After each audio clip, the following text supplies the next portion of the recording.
अल्हम्दुलिल्लाह अल्हम्दुलिल्लाहि वहदा वस्सलातु वस्सलामु अला मन ला नबिय्य बअदा वअऊज़ु बिल्लाहि मिनश शैतानिर रजीम बिस्मिल्लाहिर रहमानिर रहीम या अय्युहन नासु क़द जाअतकुम मौइज़तुम मिर रब्बिकुम व शिफ़ाउल लिमा फ़िस सुदूर व हुदन व रहमतुल लिल मुमिनीन बिस्मिल्लाहिर रहमानिर रहीम रब्बिश्रह ली सदरी व यस्सिर ली अमरी वहलुल उक़दतम मिन लिसानी यफ़क़हू क़ौली।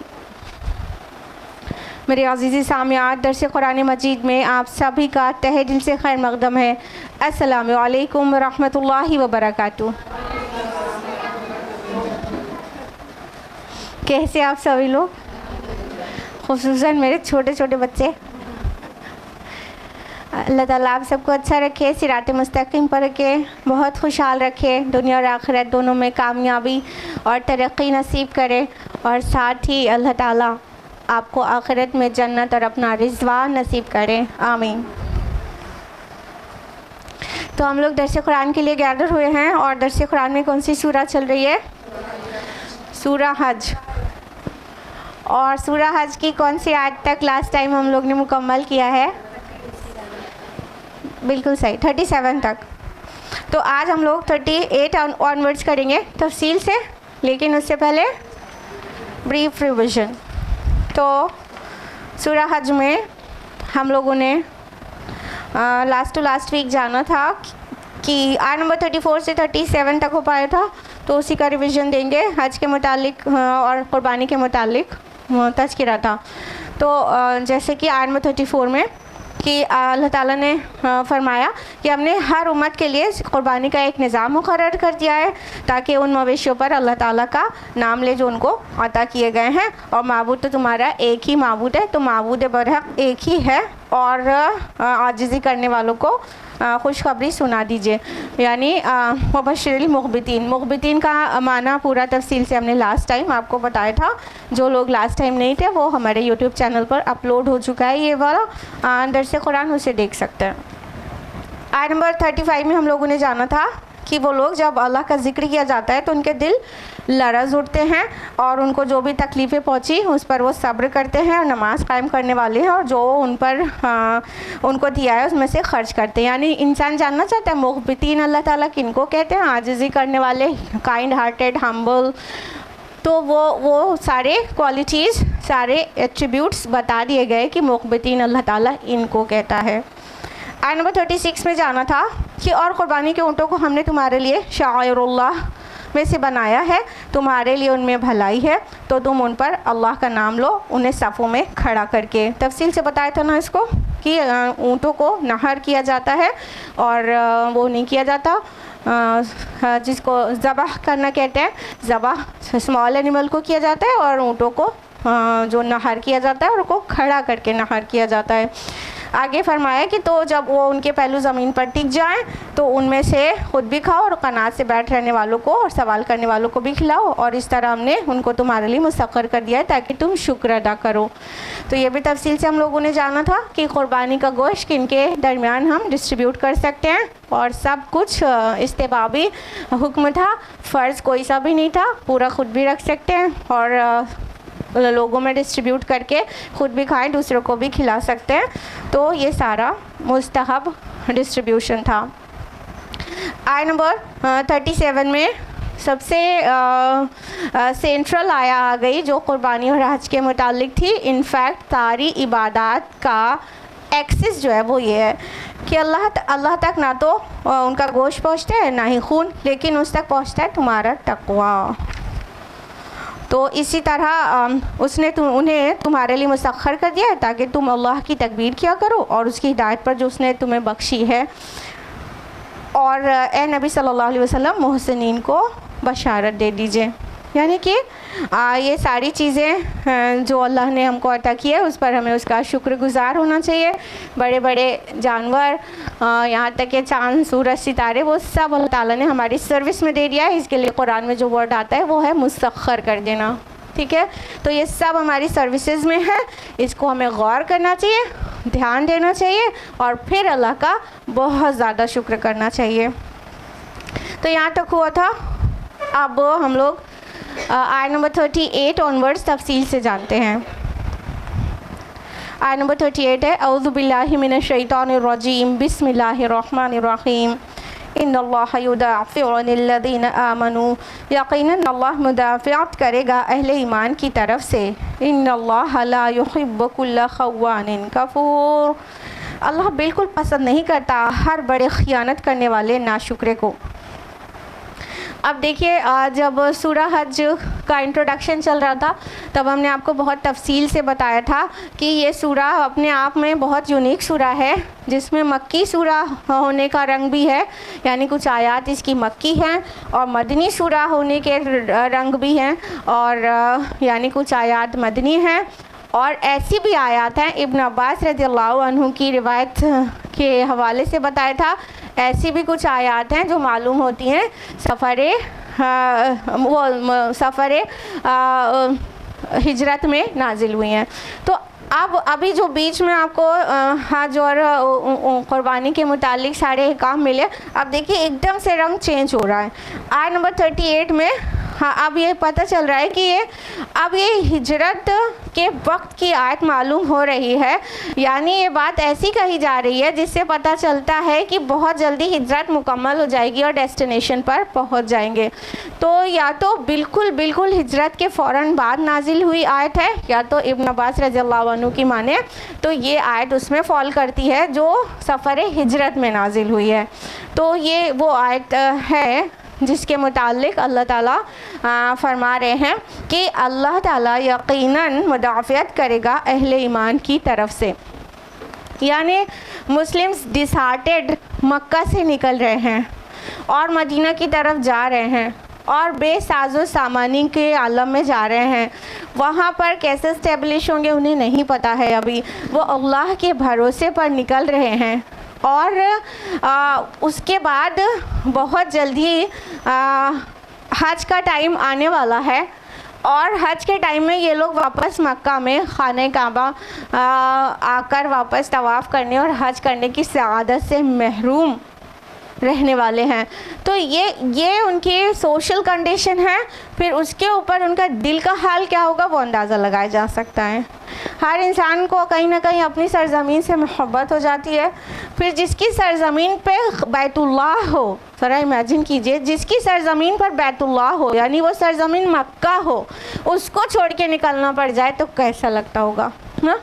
तो रसूलुल्लाह सल्लल्लाहु अलैहि वसल्लम को भी मक्का छोड़ने पर बहुत तकलीफ़ थी और सहाबा को भी थी, और वहाँ से जाके हज के सीज़न में वापस आके हज भी ना कर सके, उम्रा भी ना कर सके, अल्लाह का जो घर तौहीद का मरकज़ है वहाँ पर मुवहिदीन वापस ना आ सके, तो कैसा गम और कैसा गुस्सा और कैसी तकलीफ़ होगी उसका अंदाज़ा लगाया जा सकता है। तो अल्लाह रब्बुल आलमीन उस साइकोलॉजी में उन मुसलमानों की ये आयत नाजिल कर रहे हैं कि अल्लाह ताला मुदाफ़ियत करके रहेगा अहले ईमान की, अल्लाह ताला डिफेंड करेगा। ये जो लफ्ज़ युदाफ़िउ आया है ये दफ़उन से है, दफ़उन का मतलब आप जानते हैं दूर करना होता है, ठीक है, लेकिन जब ये मुदाफ़ियत बनता है तो इसका मतलब वो सिर्फ दूर करना नहीं हो जाता है, इसमें कुछ इजाफ़ी माना पैदा हो जाते हैं, जैसे कि कोई दुश्मन हमला कर रहा है और इंसान सेल्फ डिफेंस कर रहा है, डिफेंड करना दुश्मन के हमले पर, और उसमें ये माना भी पैदा हो रहा है कि हमला एक बार हो गया और डिफेंड एक बार कर लिया नहीं, बल्कि बार बार सामने से हमला हो और बार बार डिफेंड करें। तो ये सारे इजाफ़ी माना के साथ अल्लाह ताला कह रहे हैं युदाफ़िउ, मुदाफ़ियत अल्लाह ताला करेगा, यानी अल्लाह मोमिनों को डिफेंड करेगा, वो डिसहार्टेड ना हो, वो बिल्कुल भी कमज़ोर ना पड़े, यानी उनको ताकत दी जा रही है कि वो क्या समझ रहे हैं, वो अपने शहर मक्का से निकाल दिए गए हैं और फिर अब वो कभी बैतुल्लाह नहीं आ पाएंगे, नहीं, अल्लाह ताला उनको उनके प्यारे शहर और बैतुल्लाह की तरफ लाएगा। तो ये एक तमहीद हो गई क़िताल की इजाज़त की, ठीक है। तो और अगली ही आयत क़िताल की इजाज़त की आ जाएगी कि जंग की इजाज़त दी जा रही है, क्योंकि इससे पहले तो जंग की इजाज़त बिल्कुल थी नहीं ना, मना किया गया था। तो अब इसकी तमहीद दी जा रही है कि वो ये मोमिनीन अल्लाह के भरोसे पर दिल को ठंडे कर लें, अल्लाह इनकी मुदाफ़ियत करेगा। ज़रा सोचिए, जिसको अल्लाह डिफेंड करे तो उसको भी किसी से डरना पड़ेगा क्या? कैसी तसल्ली आई होगी, कैसा ईमान बूस्ट हुआ होगा, कैसा मतलब पुख्तगी आई होगी इन आयत के नाजिल होने के बाद। हाँ, अल्लाह ताला फरमा रहे इन्नल्लाह ला युहिब्बु कुल्ला खवानिन कफूर, अल्लाह बिल्कुल पसंद नहीं करता किसी भी बहुत ज़्यादा ख़यानत करने वाले और बहुत ज़्यादा नाशुक्रे को। हम क्यों बहुत ज़्यादा कह रहे हैं? देखिए यहाँ पे खवान लफ्ज़ आया है जो खाइन का मुबालगा है। खाइन मीन्स होता है वो शख्स जो खियानत करता हो, ठीक है, जो डिसऑनेस्ट हो, चीट करता हो, डिसऑनेस्टी जिसके अंदर हो, वो खाइन हुआ। और खवान इसका मुबालगा है, सुपरलेटिव डिग्री है, यानी बहुत ज़्यादा डिसऑनेस्ट, ठीक है, बहुत ज़्यादा धोखा देने वाला। और क्या कहा? कफूर। ये जो है कुफ्र से है, और कुफ्र का माना नाशुक्री होती है, बहुत ज़्यादा नाशुक्रा।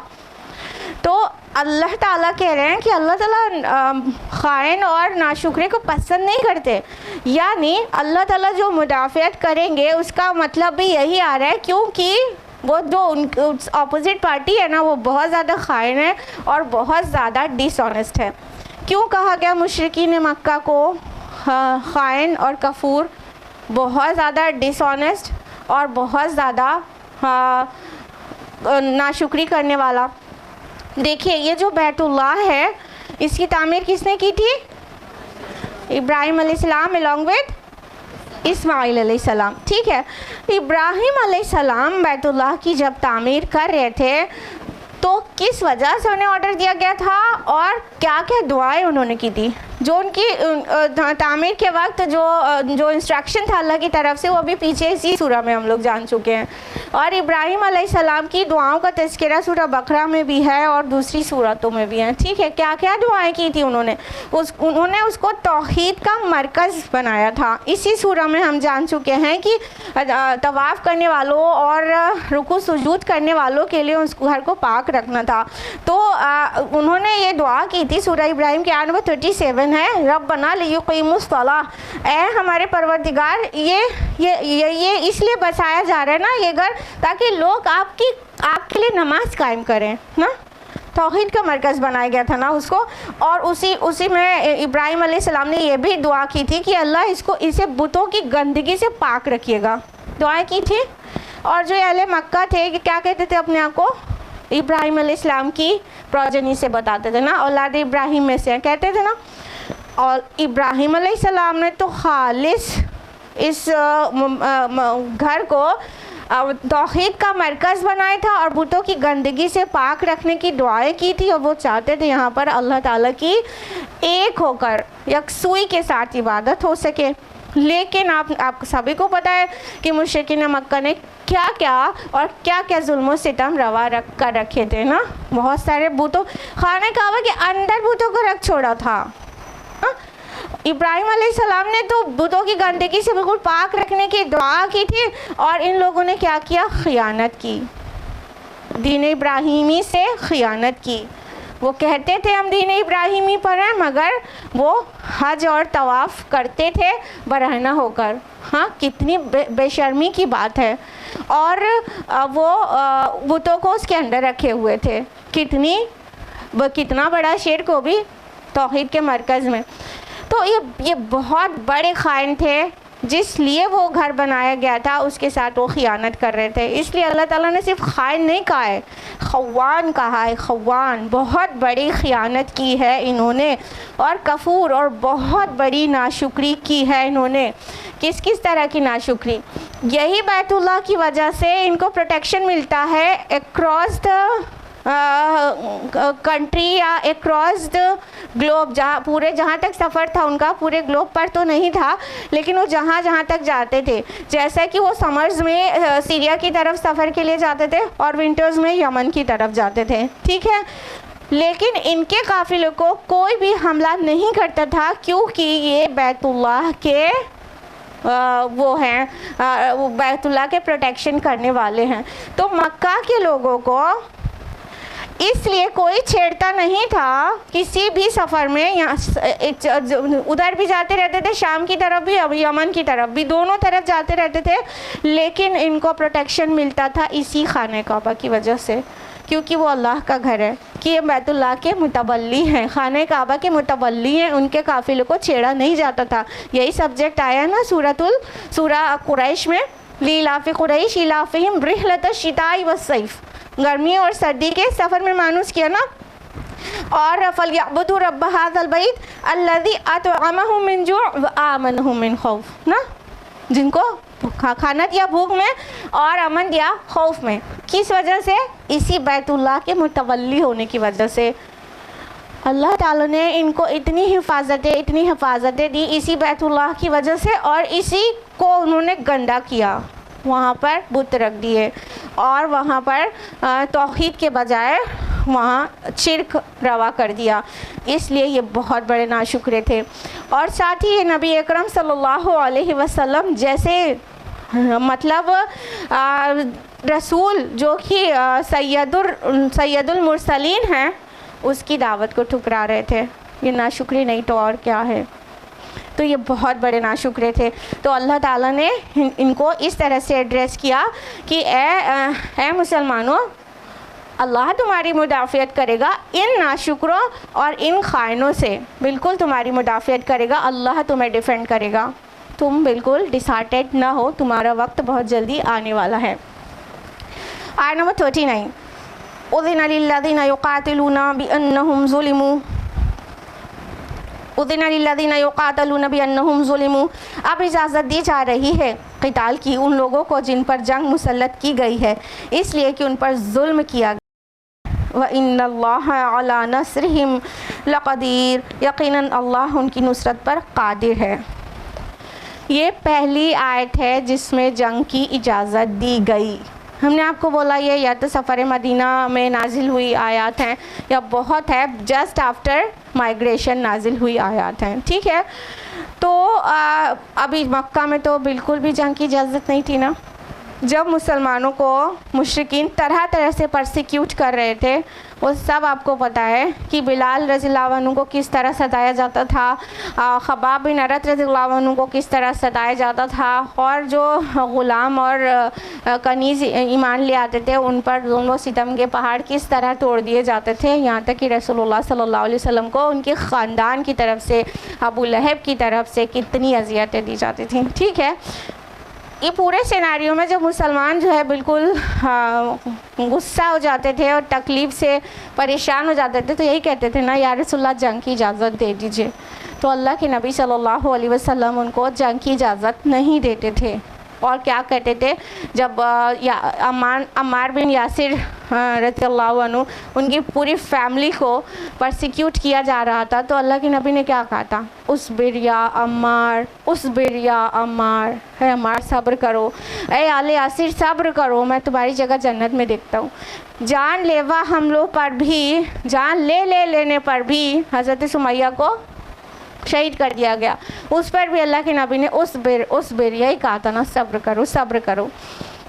किसी मक्की सूरा में तो ये नहीं आया है वही जली कि क्या ऑर्डर था, सेल्फ डिफेंस में भी जंग नहीं करना है, इसका क्या ऑर्डर था, लेकिन मदनी सूरा में इशारा दे दिया गया है सूरा निसा की आयत नंबर 77 में कि तुमसे जब कहा गया था कुफ़्फू अयदियकुम, अपने हाथों को बंधे रखो।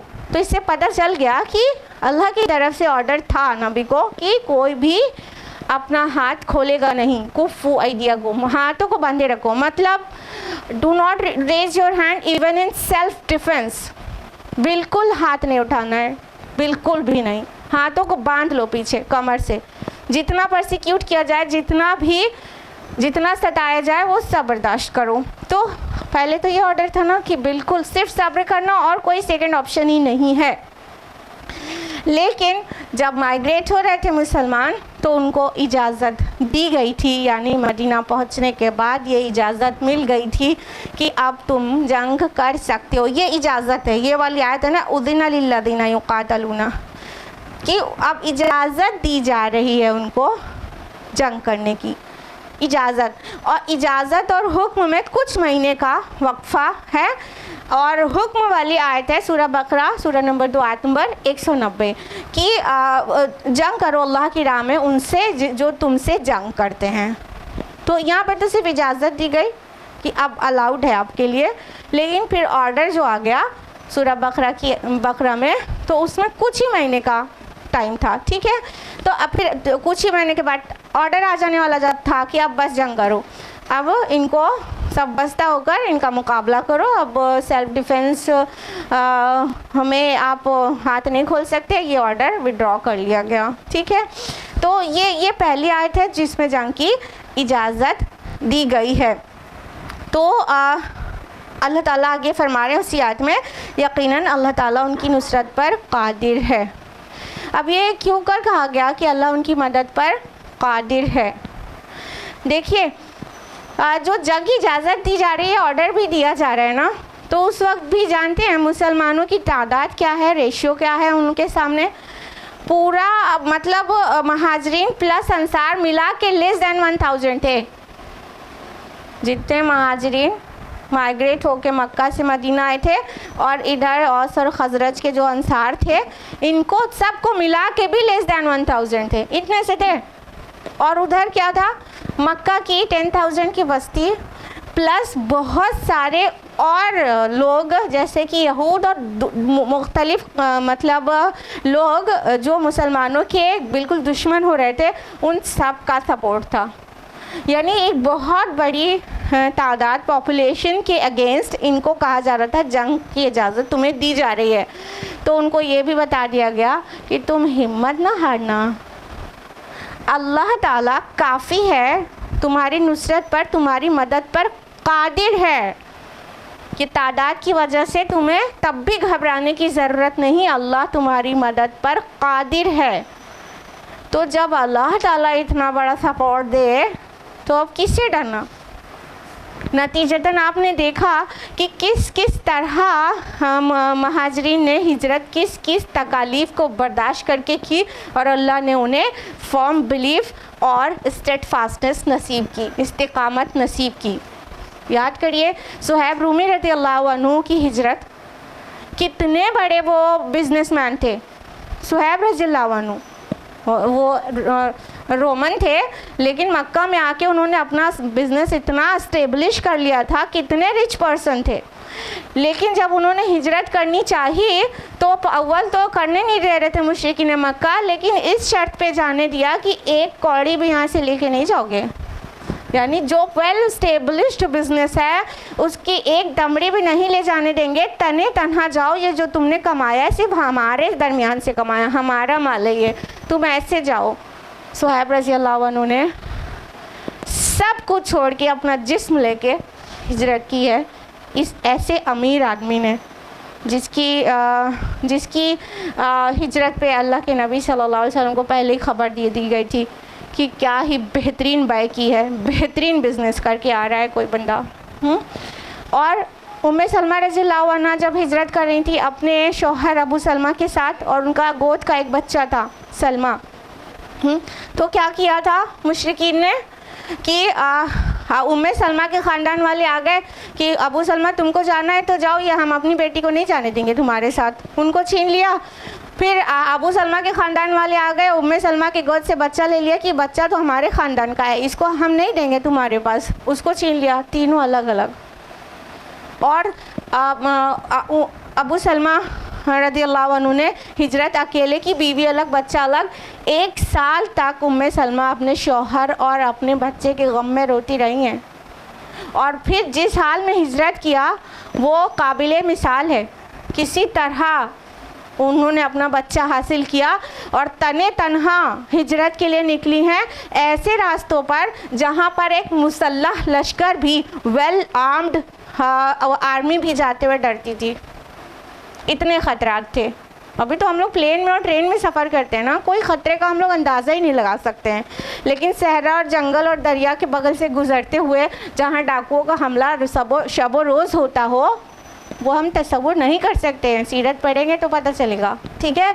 ऐसे ख़तरे भरे सफ़र, ऐसे ख़तरे वाले सफ़र, 1 साल शौहर और बच्चे के गम में रोने के बाद ऐसे ख़तरे वाला सफ़र उन्होंने किया था।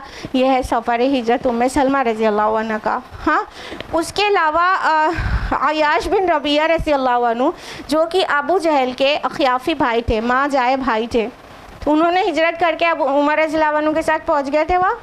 लेकिन वहाँ पहुँचने के बाद अबू जहल और उसका भाई, उसे हज़म नहीं हुआ, वो जाके ड्रामा करके कहने लगा कि माँ जो है ज़िद पर अड़ गई है और वो धूप में खड़ी है और कहती है अय्याश की जब तक एक नज़र अय्याश को देख नहीं लूँगी तब तक ना धूप से हटूँगी ना कंघी करूँगी। उसने कसम खा ली है।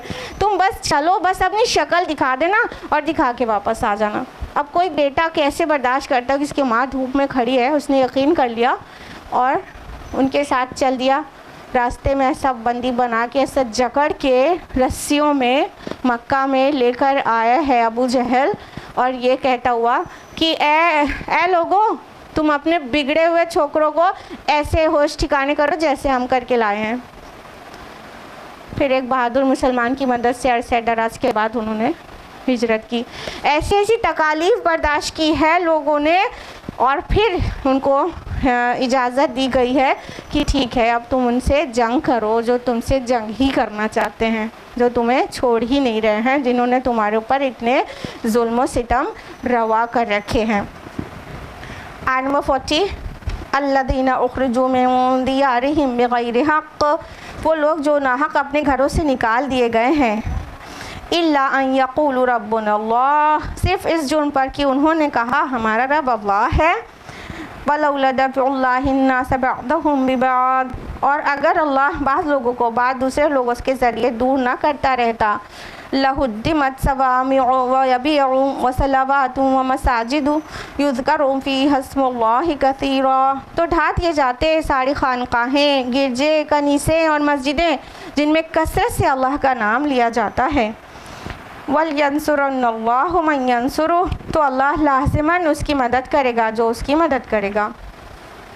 इन्नल्लाह लक़वियुन अज़ीज़, यकीनन अल्लाह ताकतवर है, ज़बरदस्त। अब उन मोमिनीन, उन महाजरीन के ने जो दर्द से जो गुज़रे हैं उसको अल्लाह ताला बयान फरमा रहे हैं कि अल्लज़ीना उख़रिजू मिन दियारिहिम, वो लोग जो अपने घरों से निकाल दिए गए। इससे पता चलता है कि ये हिजरत के बाद की आयत है, यानी वो हिजरत तो हो ही चुकी है। ठीक, ये सबूत है इसका। तो निकाल दिए गए हैं, अपने घर में रहने नहीं दिए गए हैं। दियारिहिम लफ्ज़ जो आया है, दियार दार की जमा होता है, दार मीन्स घर होता है ना, पता है। तो अपने घरों से निकाल दिए गए हैं किस जुर्म पर? इल्ला अन यक़ूलू रब्बुना अल्लाह, सिर्फ इस जुर्म पर कि उन्होंने कहा हमारा रब अल्लाह है। कौन सी इनके अगेंस्ट, इस सारे महाजरीन के अगेंस्ट इनके पास कौन सा मुकदमा था? झूठ का, दगा का, रेप का, खुदा ख्वास्ता माज़ल्ला, या कोई धोखे का या जालसाजी का? किस बात का मुकदमा था? किस बात से नाराज़ थे? कोई ऐसा रिकॉर्ड था इनका? यहाँ इनको तो ऑर्डर था कुफ़्फ़ु अयदियकुम, अपने हाथों को बंधे रखो। हाँ, एक ज़रा सा भी वायलेंस अलाउड नहीं था, इवन इन सेल्फ डिफेंस। क्या किया था इन्होंने जिनको इनको घरों से निकाल दिया गया? इनको अपने अपने घरों में नहीं रहने दिया गया। हाँ, अब्दुल्ला बिन जहाश और उबैदुल्लाह बिन जहाश, ज़ैनब बिन्त जहाश रज़ियल्लाहु अन्हुम, ये जो रसूलुल्लाह सल्लल्लाहु अलैहि वसल्लम के फूफी का ख़ानदान था, कितना आलीशान इनका महल जैसा घर था। सब छोड़ के निकले थे, बड़ा आलीशान घर था।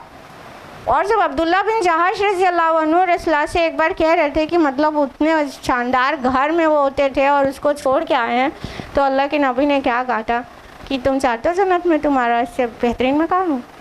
एक लम्हे में समझ आ गई बात, खुश हो गए बस। क्या क्या क्या इनका जुर्म था जिस वजह से अपने घरों से निकाल दिए गए थे? अपने घर, अपने बिजनेस, अपने आबाई शहर और बैतुल्लाह जहाँ पर हो, वहाँ से क्या जुर्म था? सिर्फ यही ना, उन लोग ने कह दिया था रब्बुना अल्लाह, हमारा रब अल्लाह है। हम ये बुतों की गंदगी से अपने को पाक करते हैं, हम ये अपना आबाई दीन नहीं फॉलो करेंगे। वो गलत हो सकते हैं, हम भी क्यों गलती करेंगे? हमारा रब एक है और वो है अल्लाह। यही तो जुर्म था, यही तो इनका पूरा रीज़न था बाकी लोगों को परसिक्यूट करने का कि तुम दीन से, अपने आबाई दीन से बागी हो गए हो। क्या कह कर कर रेत पे लिटा देते थे उनको, बिलाल हबशी रज़ियल्लाहु अन्हु को, यही ना कि तुम बगावत, तुमने नया दीन ईजाद कर लिया है ना, मोहम्मद नया दीन लेके आ गए सल्लल्लाहु अलैहि वसल्लम और तुम उनको फॉलो कर रहे हो, अपने अब्बा व अजदाद के दीन को छोड़ दिया बस। और कुछ था चार्ज उनके पास? नहीं था ना। यही तो अल्लाह ताला कह रहे इस जुर्म में उन लोग को सज़ा दी गई है कि उन लोगों ने कहा था हमारा रब अल्लाह है। फिर उसके बाद फरमाया अल्लाह ताला ने कि अगर अल्लाह बाज़ लोगों के ज़रिए दूर ना करता रहता, दिफा ना करता रहता, तो क्या होता? लहुद्दिमत, तो मुनहद्दिम हो जाते, ढह जाते, डिमोलिश हो जाते। सवामे जो वर्ड आया है सौमियातुन का प्लूरल है, इसका माना होता है ऐसे इबादत गाहें जहाँ जो लोग दुनिया तर्क करके इबादत करते हैं, यानी खानकाहें। जो राहिब होते हैं, मोनास्ट मॉन्क्स जो इबादत करते हैं थोड़ा बस्ती से निकल के अलग जगह पर, तो वो खानकाहें, लेकिन इबादत अल्लाह ही की होती है, ठीक है। तो वो खानकाहें जहाँ पर थोड़ा दुनिया तर्क करके इबादतें की जाती हैं उनको सौमियातुन कहते हैं। उसी का प्लूरल है, जमा है सवामिया। तो यहाँ पर उर्दू तर्जुमा हमने आपको बोला खानकाहें। वबियाउन और गिरजे, ये बियाउन जो है वो भी आतुन की जमा है। इसका मतलब होता है ईसाइयों की इबादत गाहें यानी चर्चेस। और आया वह सलावातुन, ये सलावात जो है सलाह की जमा है। और सलौता अरबी ज़ुबान में यहूदियों के इबादत खाने को कहते हैं, यानी सिनेगॉग्स, ठीक है। और यहूदी सारे सबके इबादत गाहों के अलग अलग नाम होते हैं ना, क्लास 2nd 3rd में EVS में पढ़ाया जाता है ना। तो सलावात जो हैं ये क्या है? ये सिनेगॉग्स हैं जहाँ पर ज्यूज़ वर्शिप करते हैं। और ये देखिए, जो आप सोच रहे होंगे ये तो बिल्कुल अरबी का लफ्ज़ है सलावात और सलाह, यही तो नमाज हम भी पढ़ते हैं। अगर आप ऐसे सोच रहे हैं तो बिल्कुल सही सोच रहे हैं आप, क्योंकि ये जो सलौता लफ्ज़ है इब्रानी ज़ुबान का, जिसका माना सिनेगॉग होता है, सलौता इब्रानी ज़ुबान का लफ्ज़ है। और इब्रानी यानी हिब्रू और अरबिक, ये दोनों सिस्टर लैंग्वेजेस कहलाती हैं। न जाने कितने अल्फाज ऐसे हैं जो इब्रानी और अरबी के बहुत सिमिलर हैं। देखिए, जब जीसस क्राइस्ट उनके बाइबल में है, ठीक है, मसीह अलैहिस्सलाम कहते हैं जब क्रूसिफिक्शन के लिए जब वो उसको सूली देने के लिए उनको चढ़ाया जाता है, तो वो क्या कहते हैं? वो सेंटेंस उनका इब्रानी में अभी प्रिजर्व्ड है, ठीक है। बाकी जो बाइबल है, प्रेजेंट डे बाइबल, उसका जो ओल्डेस्ट स्क्रिप्ट अवेलेबल है वो है ग्रीक और इब्रानी। हिब्रू बाइबल जो ओरिजिनल है इंजील ईसा, वो अवेलेबल नहीं है, लेकिन कुछ जुमले इब्रानी अभी भी मौजूद हैं। तो उनमें से एक जुमला है अल्लाई लमा सबक्तनी। इसका मतलब है कि जो मसीह अलैहिस्सलाम, उनके हिसाब से जब मसीह अलैहिस्सलाम क्रूसीफाई किए जा रहे थे तो उन्होंने कहा था अल्लाई लमा सबक्तनी। इसका मतलब है अल्लाह तूने मुझे क्यों छोड़ दिया है। अब अल्लाई लमा सबक्तनी को अरबी में अगर ट्रांसलेट करेंगे तो बनेगा अल्लाह लमा तरक्तनी। कितना मिल रहा है? अल्लाह लमा तरक्तनी, ऐ अल्लाह तूने मुझे क्यों छोड़ दिया है। ठीक है, हम ये आपको बता रहे हैं हिब्रू और अरबी सिस्टर लैंग्वेजेस हैं। इसके बहुत सारे अल्फाज के रूट सेम हैं और वो दूसरी लैंग्वेज में जाके थोड़ा थोड़ा सा डिफरेंस आता है। जैसे अरबी में फ़ा होता है और हिब्रू में पा होता है, तो पा जहाँ पे पा होता है, जैसे पर्शियन में भी, तो वो अरबी में आके फ़ा बन जाता है ना। ता होता है तो ता बन जाता है ना। तो जैसे टेलीफोन लिखना होता है तो अरबी में टेलीफोन ही तो लिखा हुआ मिलता है ना। डॉक्टर को दक्तूर लिखा हुआ मिलता है ना। तो बस उतना सा डिफरेंस आता है, वरना अरबी और इब्रानी बहुत ज़्यादा सिमिलर लैंग्वेजेस हैं। तो सलौता, इसलिए सलाह, ये दोनों एक ही है। मतलब सलाह हम अरबी ज़ुबान में बोलते हैं ना, ये इब्रानी में सलौता है। सलौता माना होता है सिनेगॉग। तो अल्लाह ताला कह रहे हैं वह मसाजिद, मस्जिद की जमा आपको पता है। अल्लाह ताला क्या फरमा रहे हैं, सबकी इबादत गाहों का नाम लेके क्या करें। अगर अल्लाह ताला बास से दफ़ा नहीं करता, पेरिश नहीं करता, वाइप आउट नहीं करता, तो क्या होता, जितनी इबादत गाहें हैं वो भी डेमोलिश हो जाती, कुछ भी ना बचता, फसाद ही फसाद बचता और कुछ भी नहीं बचता। सूरह बकरा में इसको यही कहा गया है ना, जब आयत नंबर 251 में बकरा की जब तालूत और जालूत की जंग के मुतालिक जिक्र है, तो भी यही बात आई है कि अल्लाह ताला बाज़ कौम को बाज़ से अगर दफ़ा नहीं करता तो ज़मीन में फसाद बर्पा हो जाता। ठीक है, और यहाँ पर क्या कहा गया, सारी इबादत गाहें डेमोलिश हो जाती। अब ये क्यों कहा गया कि अल्लाह एक को दूसरे से दफ़ा नहीं करता तो सारी इबादत गाहें डेमोलिश हो जाती।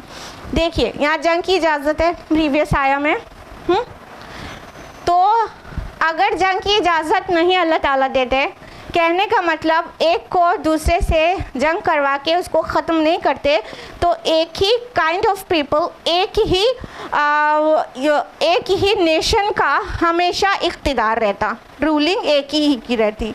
जब रूलिंग बहुत ज़्यादा टाइम तक एक ही कौम की रह जाती है तो वो बहुत जालिम हो जाते हैं और वो जुल्म सितम से बाकी लोगों को बर्बाद कर देते हैं। दूसरी कौम को, अपनी कौम का फेवर करेंगे, दूसरे को मतलब बर्बाद करते रहेंगे और बर्बादी की इंतहा यहाँ तक पहुँच जाती कि कोई इबादत गाह भी नहीं बची होती। क्यों इबादत गाह ही कहा गया, बाकी क्यों बिल्डिंग्स नहीं कहा गया? इसलिए कि प्रोटेक्शन लेने की कोई प्लेस होती है टेरर टाइम पर, जिस वक्त खौफ हो, हरास हो, तो क्या करता है इंसान? इबादत गाँव में घुस जाता है, चाहे वो खानकाहें हो, चाहे गिरजे हो, चाहे सिनेगॉग्स हो, चाहे मसाजिद हो, उसमें जाके अपने को महफूज कर लेता है कि कम अज़ कम कोई इबादत खाने में तो हमला नहीं करेगा। यही थॉट रहती है, यही रहती है। अल्लाह ताला ने फरमाया कि अगर अल्लाह एक को दूसरे से वाइप आउट नहीं करता तो इतना फसाद बर्पा हो जाता ज़मीन में, इतना फसाद बर्पा हो जाता कि इवन कोई इबादत गाह भी महफूज ना रहती और वहाँ भी इंसान महफूज ना रह पाता, इतना फसाद बर्पा हो जाता। लिहाजा ये अल्लाह की सुन्नत है कि जब एक कौम बहुत ज़्यादा जालिम हो जाती है तो दूसरा कोई ऐसी कौम को पैदा फरमा के उसे ट्रेन कर देता है कि वो जालिम कौम का नेस्तो नाबूद कर देती है, फिर नई कौम आ जाती है, वो रूल करने लगती है। ठीक है, और अगर वो भी बहुत दिनों के बाद, कुछ दिनों के बाद जालिम हो जाती है तो तीसरी कौम को अल्लाह खड़ा कर देता है और उसको नेस्तो नाबूद कर देता है। यानी एक की रूलिंग नहीं रहने देता कि फसाद हद से ज़्यादा ज़मीन पर ना बढ़ जाए। ठीक है, तो यहाँ पॉइंट ये है कि अल्लाह ताला ने जंग की इजाज़त दी है, लेकिन ये अल्लाह ताला के बहुत बड़े यूनिवर्सल प्लान के तहत है कि एक कौम को टाइम टू टाइम सबक सिखाना रहता है। जब वो कौम जालिम होने लगती है तभी उस पर दूसरी कौम मुसल्लत होती है। ऐसा नहीं है कि वो बहुत अल्लाह के नेक बंदे हों और अल्लाह के दीन को कायम किए हों तो भी अल्लाह ताला उनको पेरिश कर दे, नहीं। जब वो बिगड़ जाते हैं और आवाम पर जुल्म करने लगते हैं तो उनका जुल्म जब बढ़ने लगता है तो अल्लाह ताला उनसे भी ज़्यादा ताकतवर कौम, चाहे वो जालिम हो चाहे वो मोमिन लोग हों, डिपेंड करता है। हिस्ट्री पढ़िए, आपको पता है दोनों तरह की चीज़ें हुई हैं ना, दोनों तरह की चीज़ें हुई हैं। तो दूसरी और ज़्यादा ताकतवर कौम को उन पर मुसल्लत करके उनको फिनिश कर देता है और दूसरी कौम फिर रूल करने लगती है तो फिर से अमन रहता है, कम से कम कुछ साल तक, कुछ सदियों तक तो रहता है। फिर वो भी जालिम हो जाती है तो अल्लाह उनको भी उखाड़ के फेंक देता है, कूड़े कचरे की तरह कचरेदान में डाल देता है। तो अल्लाह ताला यहाँ पर ये फरमा रहे हैं कि अल्लाह ताला की ये सुन्नत है कि एक कौम से दूसरी कौम को सफाया करता रहता है ताकि जो वो फसाद है वो हद से ज़्यादा ज़मीन पे ना बढ़ जाए और अल्लाह के प्यारे बंदों का जीना मुहाल ना हो जाए। देखा आपका रब आपको कितना प्यार करता है? नहीं देखा? कभी सोचते नहीं आप लोग? अल्लाह ताला की जो सुन्नतें हैं क्या हैं? ज़मीन पे अमन रहे, बंदे सुकून से रहें। इस्लाम भी है तो वो अमन का दूसरा नाम है, लोगों के अमन, लोगों की आसानी, लोगों के सुकून के लिए। अल्लाह की नाफरमानी से क्या होता है? जुल्म बढ़ता है, बदअमनी बढ़ती है। इसीलिए अल्लाह ताला कहते हैं हमारी फर्माबरदारी करो, तुम्हारे दिल में अमन रहेगा, तुम्हारे समाज में अमन रहेगा, तुम्हारे मुल्क में अमन रहेगा, पूरे रुए ज़मीन पर अमन रहेगा। लेकिन हम अल्लाह की बात नहीं मानते तो क्या होता है, फिर जुल्म शुरू कर देते हैं। पहले इनफरादी सतह पर होता है, फैमिली लेवल पर होता है, सोसाइटी में होता है, पूरे वर्ल्ड में होने लगता है ना। और अभी जिस प्रेजेंट एरा में जी रहे हैं, जुल्म व सितम का तो बोलबाला है। अब अल्लाह ताला ने वो पॉइंट की बात कही है कि अल्लाह ताला किसको किससे वाइप आउट करता है, तो किसकी मदद करता है, और हमेशा ही अल्लाह ताला किसकी मदद करता है। तो आज जान लीजिए की पॉइंट।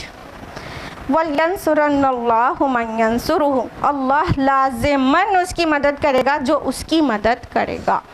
अब ये लाज़िमन क्यों कह रहे हैं, ये क्यों नहीं कह रहे हैं? अल्लाह ताला उसकी मदद करेगा जो उसकी मदद करता है, ये क्यों नहीं कहा? देखिए यहाँ पर जो ग्रामर लगी हुई है अरबी की, वो है फ़ेले मुज़ारे से पहले लामे मफ्तू है, ठीक है। यंसुरु फ़ेले मुज़ारा हुआ, वला यंसुरन आया है तो लामे मफ्तू है, ये ताकीद के लिए आता है, और बाद में नून मुशद्दद है, सुरन्ना नून पे तशदीद है, ठीक है। ये मज़ीद ताकीद के लिए आता है। तो जब अंदाज ये हो, अफ़अलू का मतलब हुआ मैं ये करूँगा, ठीक है। अगर इसको ऐसे कहना हो मैं लाज़िमन ये करके रहूँगा तो अफ़अलू थोड़ी ना कहेंगे, तब कहेंगे ला अफ़अलन्ना। मुज़ारे से पहले लाम लाएंगे, बाद में नून मुशद्दद लाएंगे। ये क्या है, ताकीद का सेगा है अरबी ज़ुबान में। जितने लोग अरबी जानते हैं उनको पता होगा, और जितने लोग पढ़ रहे हैं बहुत जल्दी जान जाएंगे, और जितने लोग नहीं जानते हैं वो बहुत जल्दी अरबी जानने का इंतज़ाम करें, ठीक है। तो यहाँ पे बहुत ताकीद वाला सेगा आया है कि फ़ेले मुज़ारे के पहले लामे मफ्तू और बाद में नून मुशद्दद।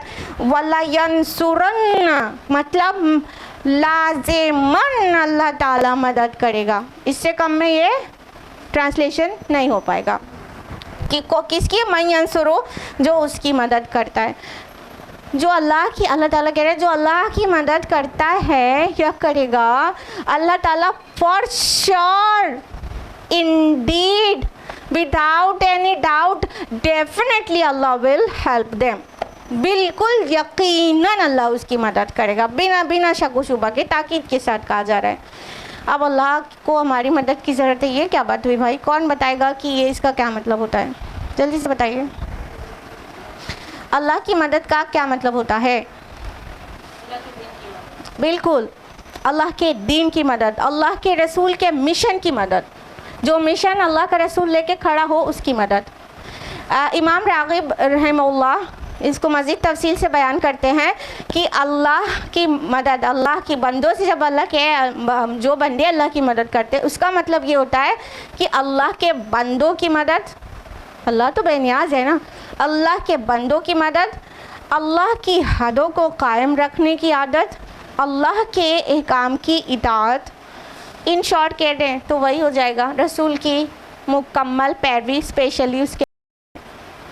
तो जो इंसान अल्लाह की बात मानता है, पूरी मानता है, उसके रसूल को जो मिशन देकर भेजा गया उसका हेल्पर बनता है, उसकी मदद करता है, तो अल्लाह ताला का ये पक्का वाला प्रॉमिस है कि अल्लाह ताला उसकी ज़रूर मदद करेंगे।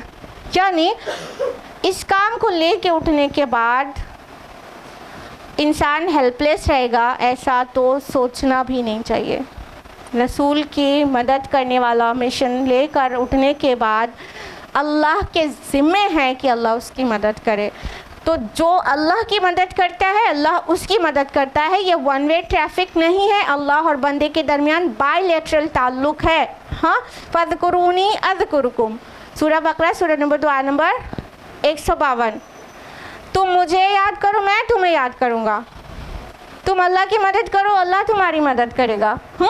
ये वन वे ट्रैफिक नहीं है कि हम अपने रब की नाफरमानी पे उतारू रहें और कहें अल्लाह हमारी मदद ही नहीं करता, हम तो बहुत परेशान हैं, हम तो बहुत परेशान हैं, हमें तो ये प्रॉब्लम वो प्रॉब्लम, आप पर्सनल प्रॉब्लम बताएंगे, फैमिली बताएंगे, सोशल बताएंगे, सब, हम तो इतने परेशान, अल्लाह ताला हमारी सुनता ही नहीं, हमारी दुआ ही नहीं सुनता। अल्लाह ताला बिल्कुल दुआ सुनता है, अल्लाह ताला बिल्कुल मदद करता है, लेकिन कंडीशनल है, उसकी हेल्प कंडीशनल है। उसकी मदद करता है जो उसकी मदद करते हैं। तो अल्लाह की मदद करो, अल्लाह तुम्हारी मदद करेगा, और पक्का वाला करेगा। ये नहीं कि कर भी सकता है, नहीं, बिल्कुल यकीनन अल्लाह ताला आपकी मदद करेगा अगर आप अल्लाह की मदद करेंगे। अच्छा, ये जो नसरा लफ्ज़ आया है, यंसुरन्ना जो लफ्ज़ आया है नसरा से है ना, नसरा मीन्स क्या होता है?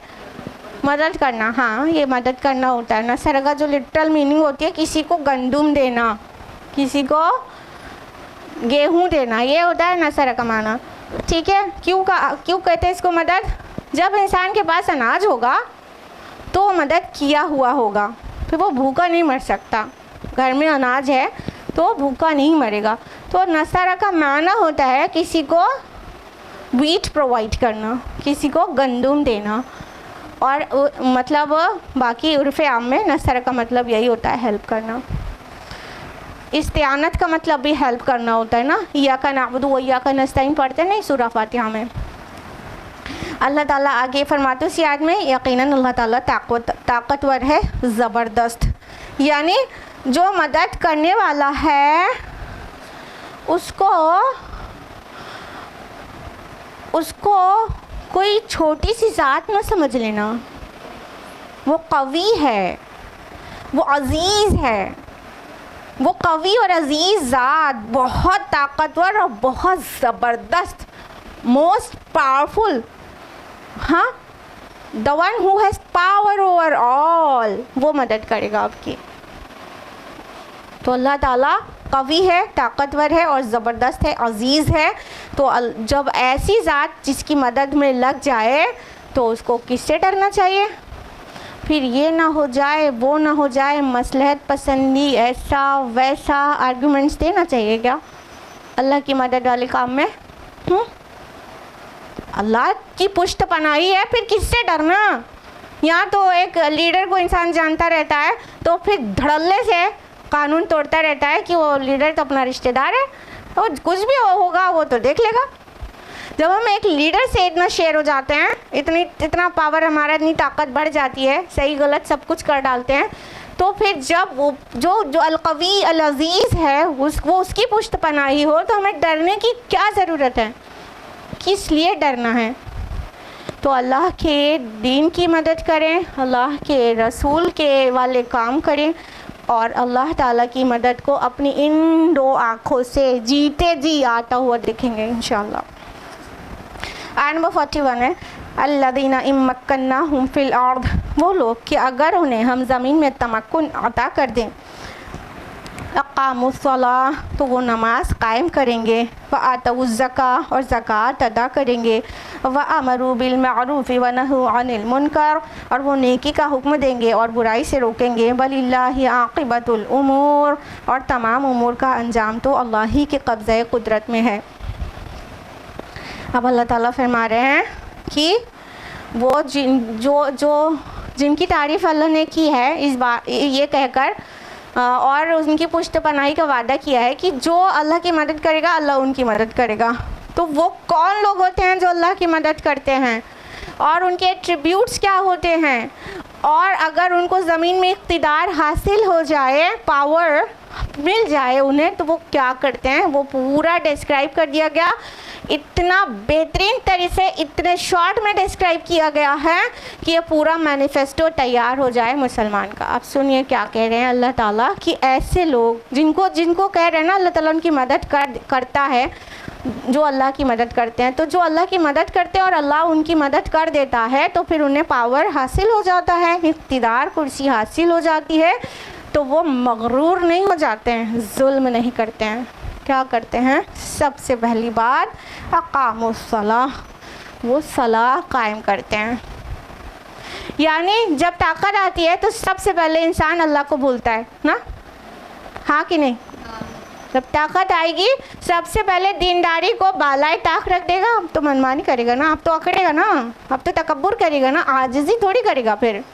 लेकिन वो अल्लाह के वो बंदे जो इक़्तिदार चाहते ही इसलिए हैं कि ज़मीन पे अमन कायम हो, तो जब उनको अल्लाह जमा देता है ज़मीन पर, जब ज़मीन पे स्टेबलिश कर देता है और स्टेबल कर देता है। जब उन्हें ज़मीन में स्टेबिलिटी मिलती है तो the first thing they do वो है अकीमुस्सलाह, वो सलाह कायम करने वाले होते हैं, यानी आजिज़ी और इनकिसारी के साथ अल्लाह के आगे झुक जाते हैं और तकब्बुर नहीं करते, जिसके नतीजे में सोसाइटी में वो जुल्म नहीं करते हैं बल्कि लोगों के साथ इंसाफ करते हैं। उनकी अदालतों में इंसाफ बिकता नहीं है, इंसाफ बंटता है। जुल्म जिनके सारे पावरफुल लीडर्स जुल्म नहीं करते हैं, वो लोगों में जस्टिस करने में अपने को खपाते हैं, ठीक है। और क्या करते हैं, वातउ ज़का, और ज़कात अदा करेंगे। यानी ऐसे लोग दौलत मतलब इख्तिदार आती है तो दौलत भी आती है, तो दौलत आती है तो अय्याशी बढ़ती है, हाँ कि नहीं। तो वो लोग जो अल्लाह के बंदे हैं, वो लोग को जब ज़मीन में स्टेबिलिटी मिलती है तो वो दौलत को अल्लाह की राह में खर्च करते हैं। गरीब फुकरा मसाकिन उनके ऊपर खर्च करते हैं, पॉवर्टी लाइन से सबको ऊपर लेके चले जाते हैं। और ये इंसानियत ने देखा है, हाँ इंसानियत ने देखा है। सहाबा के और उसके बाद के रूलर्स के सहाबा के दौर में वो टाइम आ गया था कि कोई ज़कात लेने वाला नहीं बचा था। There was no recipient of ज़कात, यानी सब के पास इतनी वेल्थ थी कि वो अपनी उनकी लाइवलीहुड चल रही थी, कोई ज़कात लेने वाला नहीं था। तो फिर उसको किस काम में खर्च किया गया था, वेलफेयर में, पब्लिक वेलफेयर, सड़कें बनवा दो, कुएँ खुदवा दो, ये सब में डेवलपमेंट बढ़ गया, सुभान अल्लाह। तो वो ज़कात अदा करते हैं, अय्याशी नहीं करते हैं, वो बैंक बैलेंस नहीं बनाते, वो बिस्तर पे नोट रख के उसके ऊपर सोते नहीं हैं, हाँ, और ना ही उस दौलत से अय्याशियाँ करते हैं, शराब पीना, शराब कबाब, नाच गाना, यहाँ पर खर्च नहीं करते, ज़कात अदा करते हैं। ज़कात अदा करने से क्या हो रहा है, सोसाइटी में एक इकोनॉमिक बैलेंस मेंटेन होता है। कोई भी गरीब इतना गरीब नहीं रह जाता कि उसकी रोज़ी रोटी के भी लायक, उसके पास पेट भरने लायक भी खाना ना हो। सब लोग पॉवर्टी लाइन से ऊपर आ जाते हैं, कोई भी गरीबी रेखा से नीचे नहीं रह जाता। अगर ज़कात का निज़ाम पूरी तरह से कायम हो जाए, हर साहिब निसाब आदमी ज़कात देने लगे तो कोई गरीब रह ही नहीं जाएगा। तो जब वो मोमिन को इख्तिदार या वो हासिल होता है स्टेबिलिटी, तो वो पहले तो अल्लाह के आगे झुक जाता है, हम्बल हो जाता है। दूसरा काम जो करता है ज़कात अदा करता है, यानी दौलत को सर्कुलेट करना शुरू कर देता है सोसाइटी में। और क्या करते हैं, वअमरू बिल मारूफ व नहू अनिल मुनकर, और भलाई का हुक्म देते हैं और बुराई से रोकते हैं। ये नहीं कि अपने पास पावर आए तो सूद लेके गरीबों को चूसा जाएगा और बेहयाई वाली पोर्नोग्राफिक इंडस्ट्रीज़ से इतना एनुअल रेवेन्यू लेकर अपनी दौलत में इजाफा किया जाएगा और न जाने क्या क्या आपको पता है। नहीं, बुराई को प्रोपेगेट नहीं करते हैं, भलाई को प्रोपेगेट करते हैं, लोगों को भलाई की तरफ बुलाते हैं और जो गलत कर रहे हो तो उससे रोकते हैं। अम्र बिल मारूफ नहीं अनिल मुनकर का फरीज़ा अंजाम देते हैं। तो उससे क्या होता है, जितनी भी फहश इंडस्ट्रीज़ हैं वो सब शट डाउन हो जाएंगी और सिनेमा हॉल और ये पोर्नोग्राफी ये सब कुछ नहीं होगा। यही इसी बात का तो डर है ना, इस्लामोफोबिया किस बात का है सारी दुनिया को। इस्लाम के ये प्रिंसिपल्स हैं।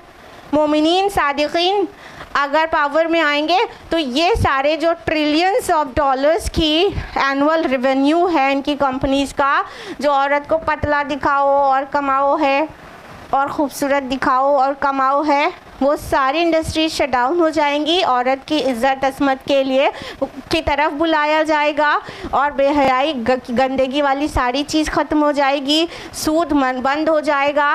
जो इकॉनमी होगी, बैंक्स होंगे, वो इस्लामिक बैंकिंग सिस्टम होगा जिसमें इंटरेस्ट नहीं लिया जाएगा, गरीबों को नहीं चूसा जाएगा, मज़दूरों को और किसानों को ख़ुदकुशी करने पे मजबूर नहीं होने दिया जाएगा। ये सब किया जाएगा, यानी एक बढ़िया सा सोशल सिस्टम बनेगा और इकोनॉमिक सिस्टम इतना बढ़िया होगा कि अमीर बहुत ज़्यादा अमीर ना होने पाए कि अय्याश हो जाए और गरीब बहुत ज़्यादा गरीब ना होने पाए कि ख़ुदकुशी कर ले। ठीक है, एक बढ़िया सा निज़ाम कायम करेंगे, भलाई का हुक्म देंगे, बुराई से रोकेंगे, उल्टा नहीं करेंगे, बुराई का हुक्म देंगे, भलाई से रोकेंगे। पागल हो, मेंटल हो, झूठ बोलना, ये तो मतलब दूसरे को बेवकूफ़ बनाना, ये तो बड़ी अक्ल के काम है। समझ, ये नहीं कहा जाएगा। झूठ नहीं बोलना चाहिए कहा जाएगा, और ईमानदारी करना चाहिए कहा जाएगा, ये नहीं कहा जाएगा। ठीक है, भलाई का हुक्म दिया जाएगा, बुराई से रोका जाएगा। ये इस दौर में जो बुराई का हुक्म दिया जा रहा है, ना सिर्फ ये कहा जाता है ना तो चलता है, बल्कि कहा जाता है लोगों को ब्लफ देना एक ट्रिकी काम है, स्मार्ट लोगों से ही हो सकता है। ये बुराई का हुक्म दिया जा रहा है और उसे प्रोपेगेट किया जा रहा है। हाँ, ये दिखाया जाता है ना, आजकल के जो कार्टून्स हैं वो क्या सिखाते हैं बच्चों को, माँ बाप को किस तरह चीट करें। तो फिर ऐसे कार्टून वार्टून नहीं चलेंगे, इसीलिए इस्लामोफोबिया है सारी दुनिया के अंदर। इसीलिए कि ये जो मोमिनीन सादिकीन, इनको ज़मीन पर जब स्टेबिलिटी मिलेगी तो ये क्या करेंगे, बुराई से रोकेंगे और भलाई को कायम करेंगे। वलिल्लाहि आक़िबतुल उमूर, और तमाम उमूर का अंजाम तो अल्लाह ही के कब्ज़े कुदरत में है। यानी ये जो भी करना है कर ले, मतलब जिसको जुल्म करना है वो कर ले, और जो नेकी का काम कर रहा है वो भी कर ले। सारे काम का अंजाम तो अल्लाह की तरफ पलटना है। मेन चीज़ ही तो भूल गया है, सारी गड़बड़ी और फसाद तो इसलिए है ना। अल्लाह की मदद नहीं करने वाले क्यों नहीं कर रहे हैं? भूल गए डेस्टिनेशन वो है जन्नत आखिरत, भूल गए वो डेस्टिनेशन को, भूल गए हमारे काम का अंजाम अल्लाह को पहुँचेगा, हमें इसका जवाब दे ना, भूल गए। इसलिए अल्लाह की मदद नहीं कर रहे, अपनी मदद कर रहे हैं, बस अपनी फैमिली की मदद कर रहे हैं। और जो जुल्म कर रहे हैं जालिम लोग, मोमिनीन सादिकीन को सता रहे हैं, वो भी भूल गए कि उनका अल्टीमेट डेस्टिनेशन उधर ही अल्लाह की तरफ पलटेंगे और वो डेस्टिनेशन जहन्नम हो सकता है, वो भूल गए। सारी गड़बड़ी तो यहीं पे है ना। अल्लाह ताला के जो प्रिंसिपल्स हैं वो अमन को बरकरार करने के लिए है ना। तो जो भूल जाता है कि हमें अल्लाह को जवाब देना है, वही अपनी मनमानी करता और कर सकता है, इंक्लूडिंग सो कॉल्ड मुस्लिम्स ना। क्यों हम मुसलमान बड़े दूध के दूल्हे हैं? हम भी तो हर वक्त भूले ही रहते हैं कि हमारे काम अल्लाह की तरफ पलटाए जाने वाले हैं, और हमें हर फेल, हर अमल, हर कौल का जवाब देना है, हर कौल का। कि हमारे मुंह से जुमला निकल के फुल स्टॉप नहीं लगने पाता, फरिश्ता लिख लेता है। तो अगर हम ये बात याद रखें तो नेकी का काम आसान और बुराई का काम बहुत मुश्किल हो जाए नहीं हो जाए। तो बस यही नहीं याद रहता, तो अल्लाह ताला बार बार याद तो दिलाते रहते हैं। तो हमारा सबसे बड़ा फसाद क्या है? कुरान ही नहीं पढ़ते, तो कौन रिमाइंडर दे? कुरान पढ़ते भी हैं तो बरकत की गरज से पढ़ते हैं, ख़त्म कुरान करने के लिए रिमाइंडर एक भी नहीं मिलता। एक पारा पढ़ लिया, एक रिमाइंडर नहीं मिला। कुरान क्या है? ज़िक्र है, दे रिमाइंडर, तज़कीर करने वाला, याद दहानी कराने वाला, नसीहत करने वाला। अब हमने कुरान पढ़ा तो एक पारा पढ़ा सुबह और बड़ी शान दिखाई सबके सामने, हम रोज़ एक पारा पढ़ते हैं, और उस एक पारे में एक लफ्ज़ भी नहीं समझा तो एक रिमाइंडर भी नहीं मिला। ज़िंदगी बदलेगी उसकी? कुरान बंद करते ही गीबत में लग जाएगी कि नहीं वो खातून? और लगी है, बदल रही ज़िंदगी। तो उससे भी बड़ी रूट कॉज ये कुरान ही नहीं पढ़ते। कुरान पढ़ो, रिमाइंडर्स मिलेंगे, कुछ तो हमारे नफ्स की तरबियत होगी। नफ्स की तरबियत होगी तो हमें ये सब याद आते रहेगा ना, जब बार बार कि तमाम काम अल्लाह की तरफ लौटाए जाने वाले हैं। अल्टीमेट डेस्टिनेशन आखिरत है, दुनिया खेल और तमाशा है। ये दुनिया में आए हैं सिर्फ टेस्ट के लिए।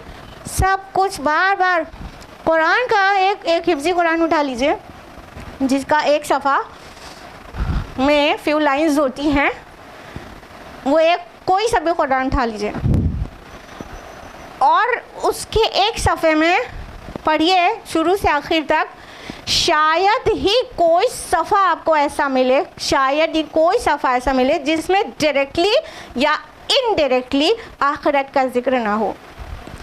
इस फ्रीक्वेंसी के साथ आखिरत का रिमाइंडर अल्लाह ताला ने दिया है, इस फ्रीक्वेंसी के साथ हर सफ़े में। कोई डायरेक्ट होगा, कोई इनडायरेक्ट होगा, डिपेंड्स। लेकिन आखिरत का रिमाइंडर इतना फ्रीक्वेंटली आपको मिलेगा कि अगर आप एक रुकू भी पढ़ेंगे तो आखिरत के मुतालिक एक ना एक, कम से कम एक रिमाइंडर आपको मिल जाएगा।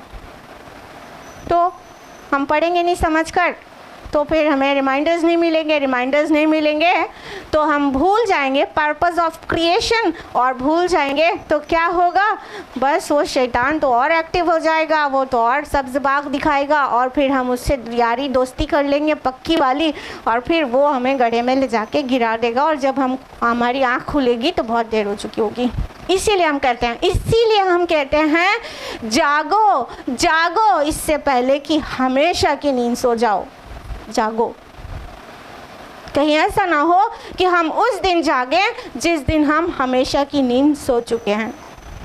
इसलिए कुरान पढ़ो, रिवाइज करो, रिमाइंडर्स लो, और नेकी का काम आसान कर लो और गुनाह का काम दुश्वार कर लो अपने लिए, ताकि अल्टीमेट डेस्टिनेशन जन्नत हो, ना कि जहन्नम। अल्लाह ताला कहने सुनने से ज़्यादा अमल की तौफीक दे। आमीन या रब्बल आलमीन। आखिर दावाना अल्हम्दुलिल्लाहि रब्बिल आलमीन। वस्सलामु अलैकुम व रहमतुल्लाहि व बरकातुहू।